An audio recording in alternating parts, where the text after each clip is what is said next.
ഇതായിടാ കത്തി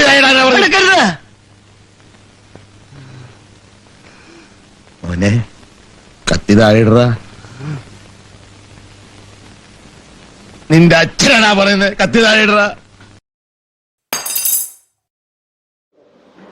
കത്തി താഴെ ഇടാം, തീർച്ചയായിട്ടും. കാരണം വെരിക്കോസ് വെയിൻ്റെ ചികിത്സയിൽ സർജന്റെ കത്തി ഇനി ആവശ്യമില്ല. മുറിവുകൾ ഇല്ലാതെ തന്നെ വേദനയില്ലാത്ത ചികിത്സാ രീതിയാണ് വെയിൻ മിറക്കിൾസിൽ വെരിക്കോസ് വെയിന് വേണ്ടി നാം വർഷങ്ങളായി ചെയ്തു വരുന്നത്. 10,000-ൽ പരം പേഷ്യന്റിനെ ചികിത്സിച്ചിട്ട് പോലും ഒരു പേഷ്യന്റിന് പോലും വെരിക്കോസ് വെയിൻ്റെ ചികിത്സയ്ക്കായിട്ട് കത്തി എടുക്കേണ്ട ആവശ്യം വന്നിട്ടില്ല. അതുകൊണ്ട് തന്നെ ധൈര്യപൂർവ്വം എനിക്ക് പറയാം, നിങ്ങൾക്ക് മുറിവുകളെ പേടിക്കാതെ തന്നെ, പാർശ്വഫലങ്ങൾ ഇല്ലാതെ തന്നെ, ആശുപത്രിയിൽ കിടക്കാതെ തന്നെ 1 മണിക്കൂർ കൊണ്ട് ചികിത്സിച്ച് ഭേദമാക്കാൻ പറ്റുന്ന ഒരു അസുഖം മാത്രമാണ് വെരിക്കോസ് വെയിൻ എന്നുള്ളത്.